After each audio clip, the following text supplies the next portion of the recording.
Assalamualaikum warahmatullahi wabarakatuh.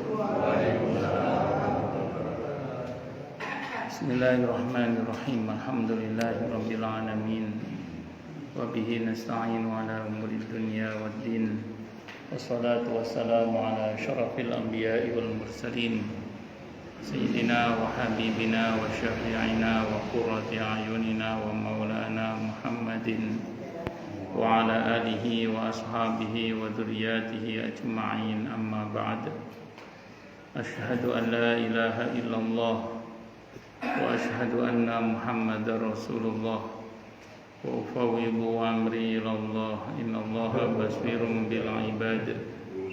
Hasbiyallahu la ilaha illa huwa alaihi tawakkaltu wa huwa rabbul arsyil azim. Qala Allah Ta'ala fi kitabihil karim hikayatan an nabiyillahi Musa alaihi salam. Rabbi syrah li sadri wa yassir li amri wahlul 'uqdatam min lisani yafqahu qawli. Para alim, para asatid, para asatidah, para bapak dan ibu sekalian, hafizani wa hafizakumullah, bil khusus segenap pengurus Majelis Ta'lim Sabilul Muhtadin yang semoga pengurusnya dan jamaahnya semoga selalu dalam naungan rahmat, barokah, perlindungan serta bimbingan Allah Subhanahu wa taala. Amin. Allahumma amin insyaallah. Allahumma inna nas'aluka ilman nafi'a wa rizqan thayyiban wa amalan mutaqabbala wa fatahallahu lana wa fatahallahu alaina futuhal arifin. Allahumma inna na'udzubika min ilmin la yanfa' wa amalin la yurfa' wa qalbin la yakhsha' wa du'a la yasma'. Allahumma ati anfusana taqwaha wa zakkiha anta khairu man zakkaha anta waliyuha wa maulaha. Amin. Allahumma amin insyaallah.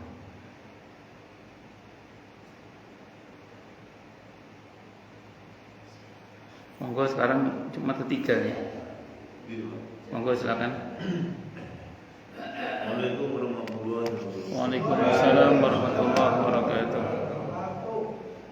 Ayo tadi besok banget kalau dalam Jumatan. Oke. Khutbah pertama baca Al-Qur'an terus, Arab terus, lebih kamu. Khutbah kedua dua waktu.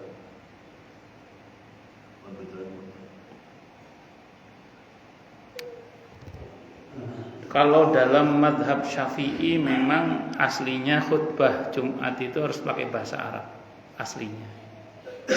Dalam madhab Syafi'i itu khutbah Jumat itu memang pakai bahasa Arab aslinya. Di kita ini agak-agak ada Hanafinya ya. Sehingga kadang khutbahnya bercampur dengan bahasa setempat. Saya pernah pas ke Bogor atau di mana itu pakai bahasa Sunda, nggak ngerti saya. Kenapa? Cimanggis bahasa Sunda ya. Ya sudah, nggak ngerti, dengerin aja udah. Jadi sebenarnya kalau mungkin beliau termasuk yang masih menganut mazhab Syafi'i yang begitu, yang pakai bahasa Arab terus niku.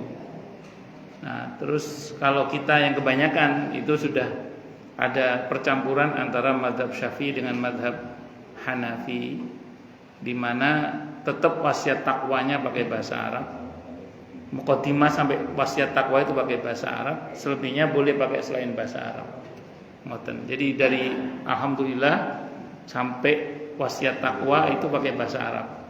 Setelah itu pakai bahasa apapun. Itu yang sering kita pakai.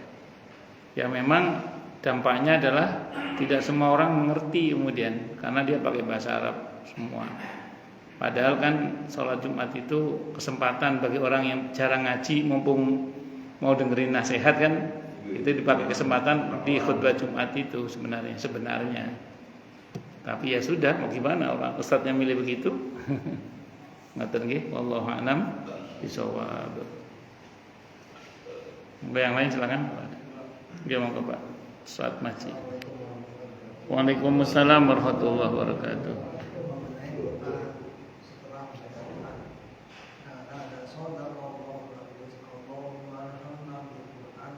Ada lagi itu nggak ada penghitungan.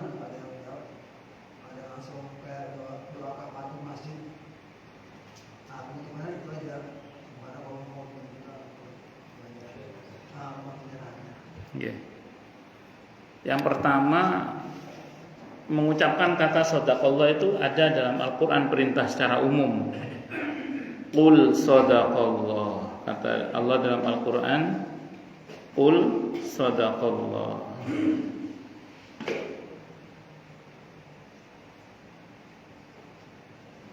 Qul shadaqallah ini ada di surah Ali Imran ayat 95. Iya betul. Qul shadaqallah, katakanlah shadaqallah. Fattabi'u millata Ibrahim hanifa wa ma kana minal musyrikin. Itu satu dulu ya. Jadi qul shadaqallah, katakanlah shadaqallah. Jadi mengucapkan kata shadaqallah itu ada perintahnya dalam Al-Quran sebagai perintah umum itu, perintah umum. Satu dulu nih. Yang kedua, para sahabat dulu itu dengan Al-Quran itu ada interaksi. Ya, termasuk kalau ada ayat tentang rahmat, berharap rahmat. Kalau ada ayat adab, berlindung dari adab. Itu dulu para sahabat gitu. Jadi kalau ada ayat rahmat, minta rahmat. Kalau ada ayat adab, berlindung dari adab. Termasuk kalau ada pertanyaan dijawab. Kalau ada perintah bertasbih, para sahabat bertasbih. Nah, termasuk kalau seandainya kita selesai baca Al-Quran, terus kita ingin menyatakan maha benar Allah, boleh nggak? Boleh. Boleh. Itu bagian dari interaksi dengan Al-Quran, tidak ada masalah. Itu yang kedua. Yang ketiga, setelah baca Al-Quran kita berdoa. Di antara doanya, Allahumma arhamna bil Quran. Itu isinya bener apa bener isinya doa itu? Isinya doa itu bener apa bener? Bener. Nah kalau bener, terus kan doa itu bebas kapan saja. Nah, pun sampai situ ibadah. Jadi doa itu ibadah yang mutlak kapan saja. Termasuk selesai baca Quran kita berdoa nggak ada masalah. Itu yang ketiga.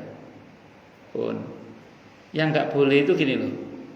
Kita sebut harus padahal nggak harus. Harus shadaqallah. Nah itu nggak boleh itu.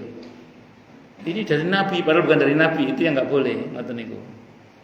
Tapi kalau enggak, kok saya lagi pengen mengucap shadaqallah sebagai bentuk interaksi saya dengan Al-Quran, sebagai dulu para sahabat berinteraksi dengan Al-Quran, tidak ada masalah. Terus ada perintah umum dan Al-Quran untuk mengucapkan shadaqallah, dan saya memang membenarkan isi Al-Quran ini. Qul shadaqallah. Doa, saya lagi pengen doa kok. Kalau nggak pengen ya nggak usah doa. Dan yang penting tidak diharuskan. Nah, ini yang saya tahu cara berpikirnya para ulama dalam mengambil kesimpulan hukum itu seperti itu yang saya tahu. Nah, tapi yang seperti yang Bapak bilang tadi itu orang yang nggak mau itu biasanya dia menggunakan metodenya zahiri. Kalau zahiri itu text oriented ya. Tapi tidak semua ulama zahiri begini. Dan ini biasanya kalau ulamanya malah nggak gini-gini amat. Yang gini-gini amat ini biasanya awamnya. Kalau zahiri itu gini Pak, kalau zahiri itu ngucap shadaqallah. Ini ngucap shadaqallah ini termasuk ibadah atau bukan? Ya, kalau termasuk ibadah ada dalil khususnya enggak? Enggak ada. Kalau misalnya gitu, misalnya enggak ada gitu misalnya gitu. Ya udah tinggalkan, itu mereka.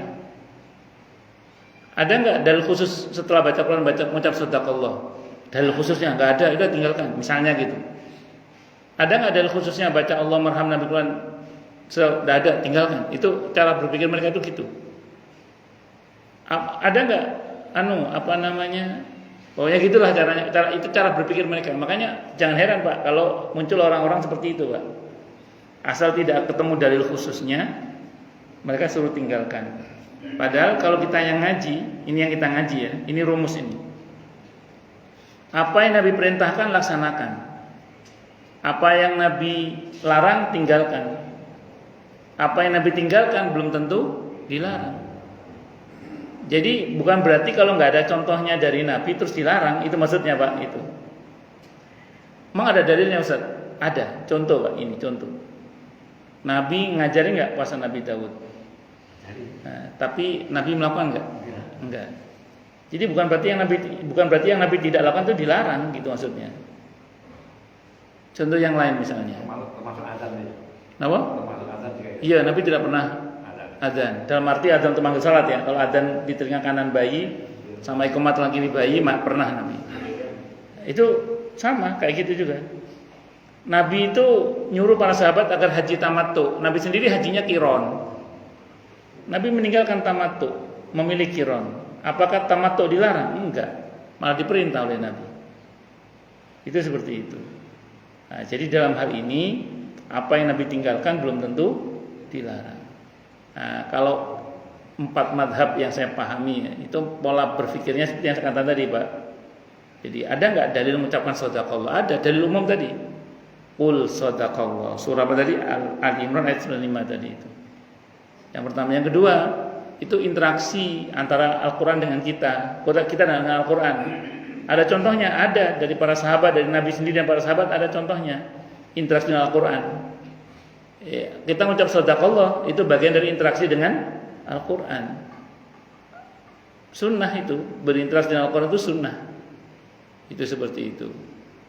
Inna ilaina iyabahum summa inna alaina hisabahum. Sahabat berdoa Pak, Rabbi hasibni hisaba yasira. Doa Pak. Sabbihisma rabbikal a'la. Itu Nabi bertasbih Pak. Ada jeda bertasbih karena perintahnya sabbihisma rabbikal a'la. Alaihissallahu biahkamil hakimin. Itu pertanyaan, jawabannya dijawab oleh Nabi Pak. Bala gitu. Nggih ya Allah gitu. Dijawab. Itu interaksi dengan Al-Qur'an itu Pak. Termasuk shadaqallah itu interaksi dengan Al-Qur'an. Ada dalilnya, ada dalil umum tapi bukan dalil khusus, dalil umum. Banyak interaksi dengan Al-Qur'an itu. Ngoten. Itu yang kedua. Yang ketiga tadi perkara doa itu kapan saja. Termasuk selesai baca Al-Quran kita ingin berdoa, boleh nggak? Boleh banget, doa itu kapan saja kok. Allahumma arhamna bil Quran dan seterusnya. Ngerti nggih? Allah a'lam. Nggih sami-sami. Tapi yang kalau kita khatam tuh yang kita baca cuma itu, yang panjang itu nggak pernah baca Pak. Nggak apa-apa kan? Betul apa-apa. Ini yang doa kita batin aja, yang menyempurnakan apa? Nggih boten napa-napa. Dibaca yang panjang boleh, dibaca yang cuman Allah marhamna bil Quran juga boleh, tidak ada masalah. Wallahu a'lam bishawab. Nggih, mau yang lain silakan.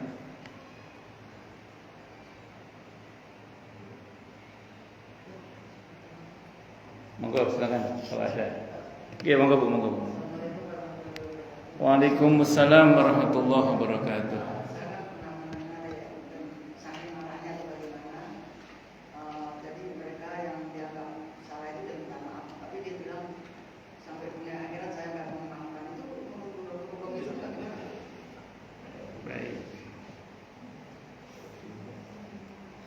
Yang pertama, ini rumus dulu Bu ya.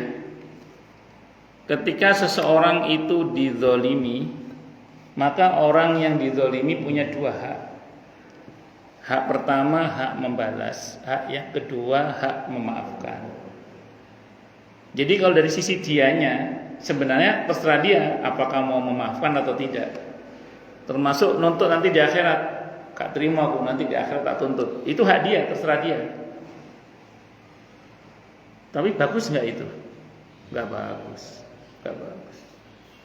Yang bagus adalah dimaafkan. Itu kalau masalah pribadi ya. Kalau masalah pribadi. Walaupun itu haknya, artinya nanti di akhirat bisa diurus di akhirat nanti. Namun saya ulang sekali lagi, itu tidak bagus. Yang lebih bagus adalah memaafkan. Walaupun memaafkan itu bukan berarti melupakan. Walaupun memaafkan bukan berarti meniadakan hukuman.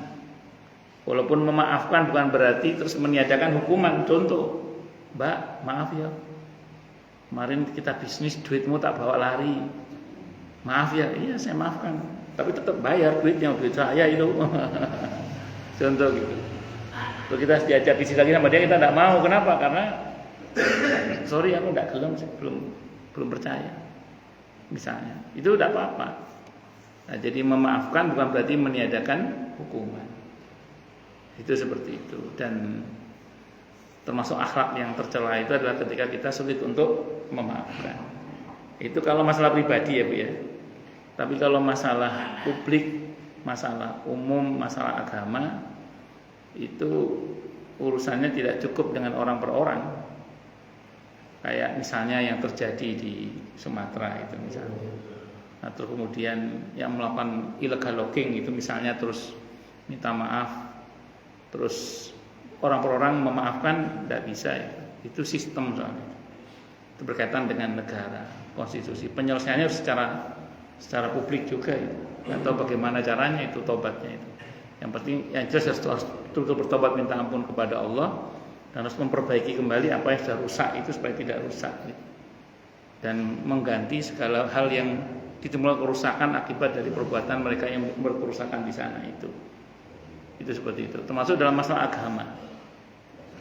Itu nggak cukup orang per orang muslim memaafkan. Contoh gini, ada seorang ustazah ceramah tentang masalah agama, tiba-tiba ada seorang buzzer RP itu menghina-hina sang ustazah itu dengan ajarannya. Suatu saat dia minta maaf, kata ustazah itu, jangan minta maaf sama saya. Anda harus minta maaf kepada Ibnu Katsir, kata beliau, karena beliau sedang bahas tafsir Ibnu Katsir. Anda harus minta maaf kepada kaum muslimin, karena itu adalah berhubungan dengan agama ini. Anda harus bertobat kepada Allah, tidak kepada saya. Jadi bukan minta itu, karena yang saya sama itu ajaran Islam. Itu seperti itu. Makanya Nabi itu kalau masalah pribadi dimaafkan semua Bu, Nabi itu. Tapi kalau perihal agama, perihal negara, kemaslahatan umum, Nabi menyerahkan kepada Allah untuk dia agar bertobat dengan sungguh-sungguh dan menunjukkan perubahan yang. Tapi kalau tidak, itu urusannya dengan Allah soalnya itu dan dengan seluruh masyarakat soalnya. Itu seperti itu, nggak mudah ya. Makanya hati-hati kalau berkaitan dengan memegang kebijakan-kebijakan publik misalnya. Hati-hati. Nah, nonton game ini. Kalau itu kalau yang seperti illegal logging dan sebagainya itu korbannya itu nanti bisa nuntut nggak Pak? Bisa.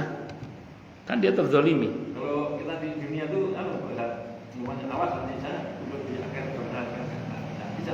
Ya bisa kan, itu masalahnya gini. Saya misalnya di antara korban itu ada yang ngomong sudah saya maafkan. Ya tetap tidak bisa, wong itu kerusakan umum. Bagaimana mungkin dia mengatakan memaafkan? Dia tidak punya kewenangan untuk mengatakan itu sebagai perseorangan. Bahkan kepala daerah pun tidak bisa mengatakan sudah saya maafkan, sudah saya putihkan, sudah saya tidak bisa. Wong itu kerusakan publik umum kok, korbannya banyak, masyarakat, lingkungan. Satu-satunya ya tobat minta ampun kepada Allah, perbaiki yang sudah rusak itu dan ganti itu. Nggak tahu bagaimana caranya itu. Karena itu kerusakan publik akibat dari perbuatan yang nggak tahu siapa lah. Wallahu a'lam bishawab. Itu harus taubatan nasuha itu. Harus membuat perbaikan. Kalau ada person-persemaatan sudah saya maafkan. Kalau seluruhnya didatangi, keluarga yang korban didatangi mungkin, tapi kalau enggak bisa. Satu-satunya adalah perbaiki yang sudah rusak, ganti yang sudah rusak, buat masyarakat senang.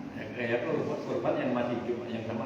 Nah, makanya urusannya kan tetap harus tobat pokoknya, harus tobat dan memperbaiki semua yang sudah rusak itu. Nggak ada pilihan itu. Itu siapapun itu. Wallahu a'lam bishawab. Nanti tentengannya dari dari bawah sampai atas itu semua bertanggung jawab. Siapa yang terlibat pokoknya? Siapa yang terlibat dan siapa yang merelakan hal itu terjadi, menyetujui hal itu terjadi, ya terlibat semua. Alhamdulillah harus taubat. Siapapun itu. Maaf ya, bisa jadi ketua pimpinan masyarakatnya termasuk bisa jadi kalau dia ikut terlibat di dalam mengiyakan. Nauzubillah min syarri dzalik. Kecuali dia ditipu ya. Kecuali ditipu kan ada beberapa yang ditipu kan? Ya, yang katanya hanya untuk ini ternyata untuk ini misalnya. Kalau seperti medan bencana itu bukan pemerintah yang sebeli, salah pemerintah kan Pak. Ya pokoknya yang buat pemerintah yang izinin. Sudah ketahui manusia itu nggak ada yang sempurna. Kalau pikir kan begitu. Kenapa diizinin? Ya udah, jadi Nah itu makanya. Semuanya kalau begitu kalau buat berbuat apa kalau udah duit apa otaknya orang yang bukan. wallahu a'lam. Sebagai ngoten niku lah. Makanya fitnah yang kata Nabi yang aku khawatir dari umatku kan adalah fitnah dunia itu kan.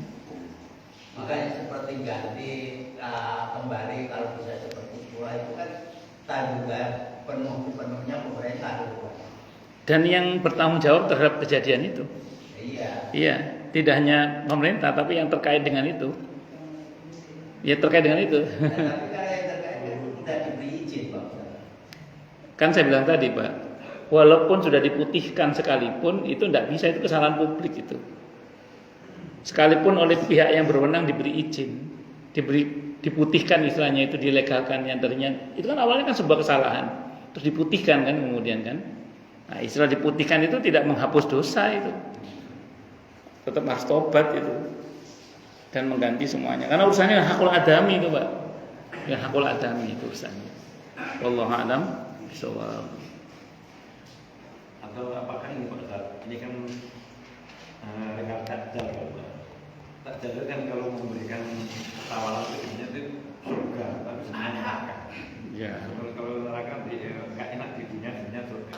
Apakah sekarang sudah ditampakkan gitu ya Pak? Buktinya ya Pak, buktinya pada ulamanya di Pak ini duit nggak kamu.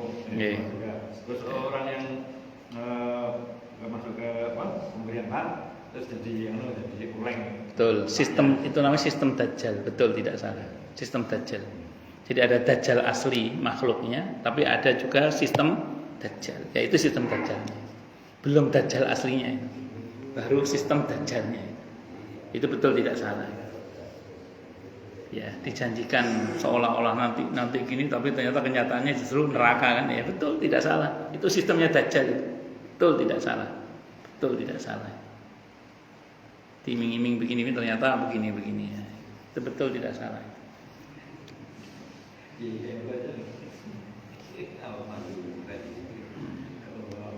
Monggo yang lain silakan kalau ada. Iya Pak, monggo Pak.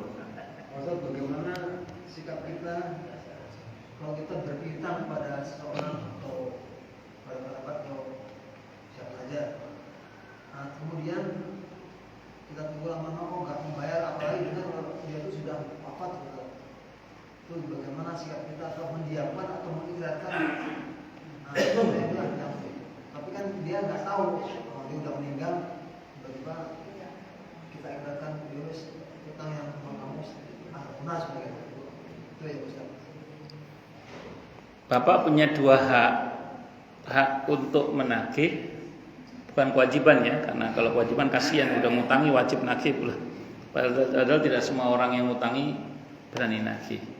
Hak menagih atau Bapak mengikhlaskan. Kalau Bapak menagih, tunjukkan buktinya. Takutnya keluarganya nanti ingkar, tidak percaya.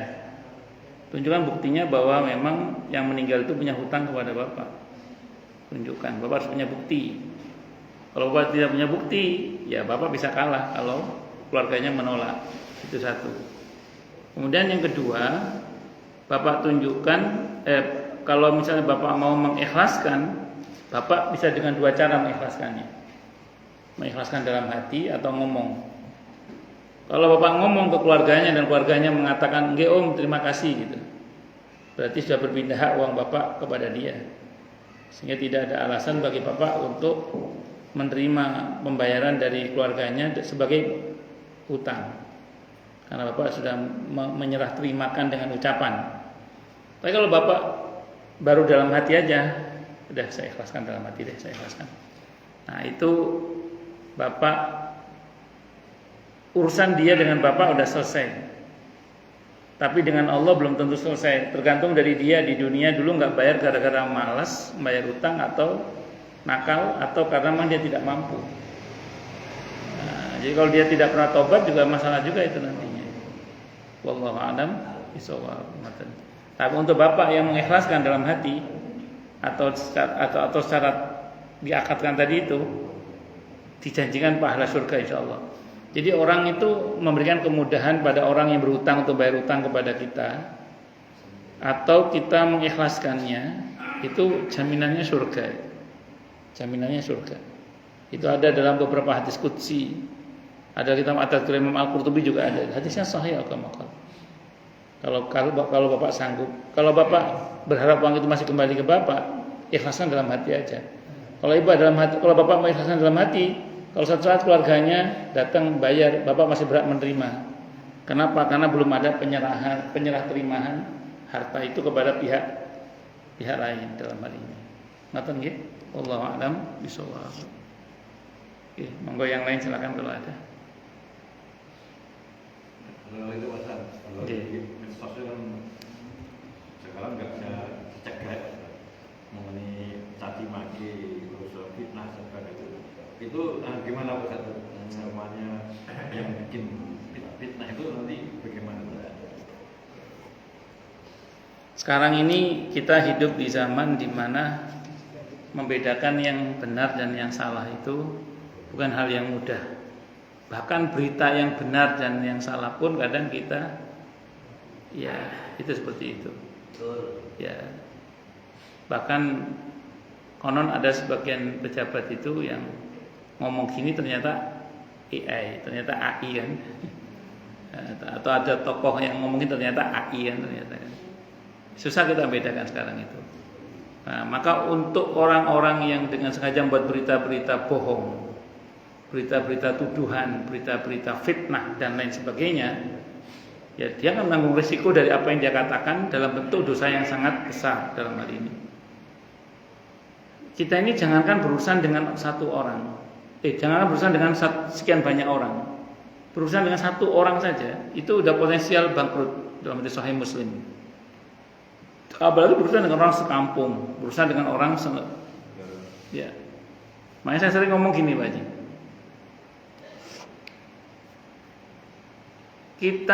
Kita mengkritik boleh, tapi menghina jangan. Karena kalau ngeritik itu kan niat kita benar bagi untuk memperbaiki. Kita tunjukkan di masalahnya bagaimana harusnya. Tapi kalau menghina kan identik dengan merendahkan, ngetrek-ngetrek lah, ngenyek dan seterusnya. Kalau itu tidak benar kalau itu. Dan itu urusannya berat itu nanti. Makanya hati-hati mawon. Wallahu a'lam bishawab.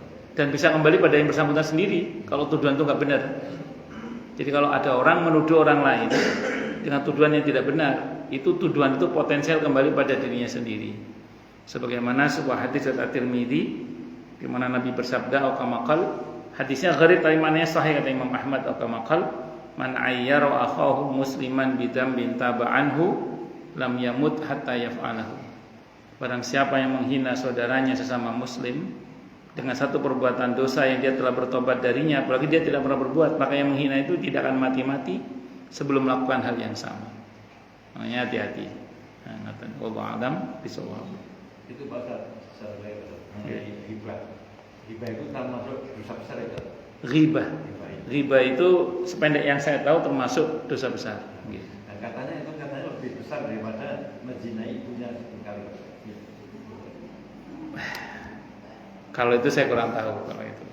Tapi dia termasuk dosa besar itu karena dia mengatakan dosa riba itu tidak bisa dihapus dengan sekedar istighfar atau tobat, ada yang mengatakan begitu.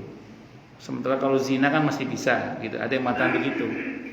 Tapi begini Pak Haji. Yang jelas kalau dosa besar itu wajib tobat, itu harus wajib tobat.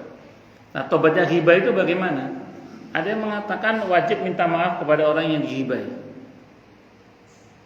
Dan tapi tidak wajib menceritakan bahwa dia telah menghibahi dia, cukup minta maaf saja. Dan karena ghibah itu berarti membicarakan kejelekannya, maka dia harus membersihkan nama orang itu. Dia bertanggung jawab memberikan nama orang itu, bahwa orang itu tidak seperti yang dia ceritakan, atau dikenalkan kebaikannya sebagai ganti dari dia telah menceritakan keburukannya. Itu seperti itu. Nah, makanya kalau kita bicara tentang ghibah, itu wajib taubat, minta ampun kepada Allah, dan mintakan ampun kepada Allah untuk yang bersangkutan kalau mengambil sikap untuk tidak minta maaf kepada yang bersangkutan. Karena ada juga pendapat yang mengatakan untuk jenis taubat ghibah itu tidak wajib minta maaf pada yang bersangkutan, cukup taubat kepada Allah dengan sungguh-sungguh. Ada yang mengatakan begitu. Tapi saya lebih condong kepada tetap wajib minta maaf, walaupun tidak wajib menceritakan bahwa dia telah menghibai. Dan karena dia telah menjatuhkan kehormatan saudaranya dengan buka aibnya, maka dia berkewajiban untuk menutup aib tersebut atau bahkan menceritakan kebaikan-kebaikan saudaranya. Itu seperti itu. Wallahu a'lam. Itu minggu masuk kita bangkrut di akhirat. Salah satunya itu. Kan kebanyakan orang itu masuk neraka gara-gara sama bawa perut. Iya, mulut ya di antara 2 geraham dan di antara 2 paha, kata Nabi itu. Yang paling banyak membuat orang masuk neraka itu di antara 2 geraham dan di antara 2 paha. Itu naudzubillah min syarri dzalik. Wallahu a'lam bishawab. Ya moga baik. Assalamualaikum warahmatullahi wabarakatuh. Waalaikumsalam warahmatullahi wabarakatuh. Pak Ustaz, Ya wajib. sudah menikah dalam bulan Rajab ini. Sudah banyak sekali sunah-sunah bulan Rajab. Mohon hadirat beliau Ustaz puasa bulan Rajab. Bismillahirrahmanirrahim. Sependek yang saya pahami itu tidak ada amalan khusus berkaitan dengan bulan Ramadan kalau dirujuk kepada hadis-hadis yang sahih, yang secara khusus. Namun bulan Rajab, bulan Rajab, saya ulang, sependek yang saya tahu tidak ditemukan, bukan tidak ada nih, tidak ditemukan riwayat-riwayat yang sahih dari Nabi kita Muhammad SAW berkaitan dengan amalan yang khusus terkait dengan bulan Ramadan. Ya, kesekangan Ramadan, ngomong Ramadan aja. Ya semoga sampaikan kita ke bulan Ramadan. Amin Allahumma amin insyaallah. Fi hawal afiyah. Saya ulang, tidak ditemukan riwayat-riwayat yang sahih terkait amalan khusus berkaitan dengan bulan Rajab. Yang sahih ya. Nah, namun ada namunnya. Bulan Rajab ini bulan yang mulia. Bulan dimana kalau kita beramal di dalamnya itu kebaikan banyak sekali, nilainya, pahalanya besar sekali. Maka dianjurkan di bulan-bulan Rajab itu untuk perbanyak puasa. Bagi yang mau puasa silahkan. Betul. Perbanyak istighfar juga. Nah, sehingga ada beberapa ulama yang membuat istighfar Rajab itu, Allahumma firli warhamni, Allahumma firli warham. Bukan maksudnya, itu doa itu. Allahumma firli warham. Iya, akan tetap. Allahumma firli warhamni wa tub alayya innaka antat tawwabur rahim. Itu sebanyak-banyaknya. Boleh enggak itu? Boleh. Karena ada yang mengatakan Rajab itu dari kata roja'a, artinya kembali. Rojaba itu maknanya roja'a, artinya kembali. Kembali itu kalau istilahnya kembali kepada Allah ya tobat. Nah, orang tobat biasanya beristighfar. Maka bulan Rajab itu bulan di mana sepatutnya kita banyak-banyak bertobat, minta ampun, berbanyak istighfar itu. Nah, ngoten. Nah, dan silakan kebaikan-kebaikan lain ditingkatkan, sedekahnya, salat-salatnya ditingkatkan.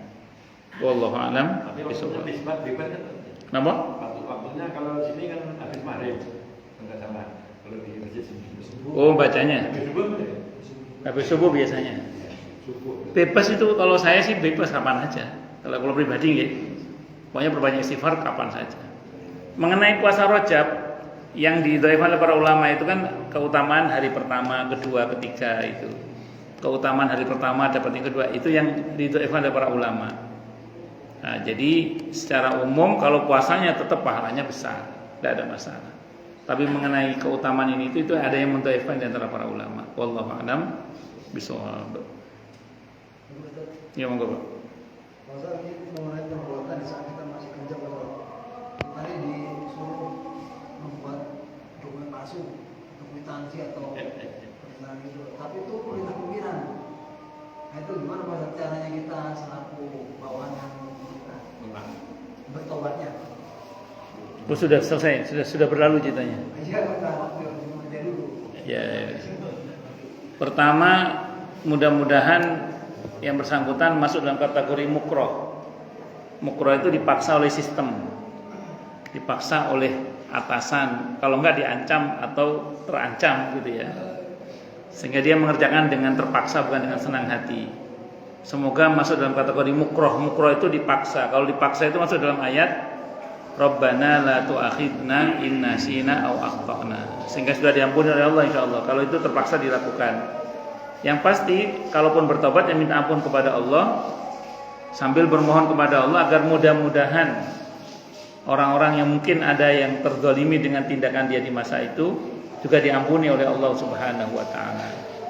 Saya kira itu Pak, Allah alam bisawab. Saya paham itu karena itu dipaksa oleh sistem atau oleh atasan dan biasanya ada tekanan itu kan, kalau enggak melakukan ini akan ada ancaman dimutasi kayak enggak enak atau apa.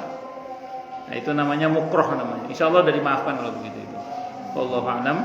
Sudah sekarang kita tutup dengan hamdalah. Alhamdulillahirabbil alamin. Semoga kajian kita bisa bermanfaat, mubarakah fi dini wa dunya wal akhirah untuk kita, keluarga kita dan seluruh umat Islam semuanya. Dan mudah-mudahan kita semua dijadikan oleh Allah sebagai orang-orang yang sukses dunia akhirat, selamat dunia akhirat, bahagia dunia akhirat, dan dipermudah urusan kita oleh Allah di dini wa dunya wal akhirah. Semoga Allah limpahkan hidayah selalu untuk kita, semoga Allah tingkatkan selalu hidayah untuk kita, dan semoga Allah berikan hidayah untuk siapapun yang melihat kita. Subhanakallahumma bihamdika asyhadu an la ilaha illa anta astaghfiruka wa atubu ilaik. Sallallahu alaihi Muhammad wa ala alihi wasallam. Saya mohon maaf. Wassalamualaikum warahmatullahi wabarakatuh.